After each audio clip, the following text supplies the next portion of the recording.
అసలు నా దేశాన్ని తలెత్తి చూసే స్థాయి కూడా లేని వెధవలు భారత్ని టార్గెట్ చేస్తే చూస్తూ ఊరుకోవాలా? ధర్మం కోసం, రాజ్యం కోసం, ప్రజల కోసం తృణప్రాయంగా ప్రాణాలు వదిలారు మన ఆనాటి రాజులు. అసలు వాళ్ళెక్కడా? ఈ రోజు అధికారం కోసం అగచాట్లు పడే ఈనాటి పాలకులు ఎక్కడా? వాళ్ళ నిజమైన రాజులు, వీళ్ళ నిజమైన రాజులు. నిజమైన రాజులు ఆ రాజుల బిడ్డలను ఏ మూలనున్నా సరే వెతికి చంపేశారు ఈ వచ్చిన ముస్లింలు కానీ, బ్రిటిష్ వాళ్ళు కానీ. ఎందుకో తెలుసా? ఆ రాజుల రక్తం మిగిలింది అంటే గనక వాళ్ళు ఎప్పుడైనా సరే ఏక్కు మేక్కై ఉంటారని అసలైన రాజులందరినీ కూడా, కడుపులో ఉన్న పసికందులను కూడా వదలకుండా చంపేశారు. ఆ దుర్మార్గులు చేసిన నరమేధం, రక్త తర్పణాలకి బలయ్యారు ఆనాటి మన రాజులు, వారి భార్యలు. అసలు వాళ్ళెక్కడా, వీళ్ళెక్కడా? అవసరాల కోసం, అధికారాల కోసం రకరకాల ప్రజల కాళ్ళ వేళ్ల పడుతూ ఉంటారు.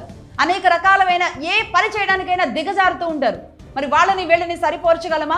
కాబట్టి అనిపిస్తుంటుంది, అంటే పాలకుల ఆలోచన, పాలకుల విధానం రాజులాగా ఉండాలి, రాజులాగా పాలించగలిగిన వాడే రాజ్యం ఏలాలి అని.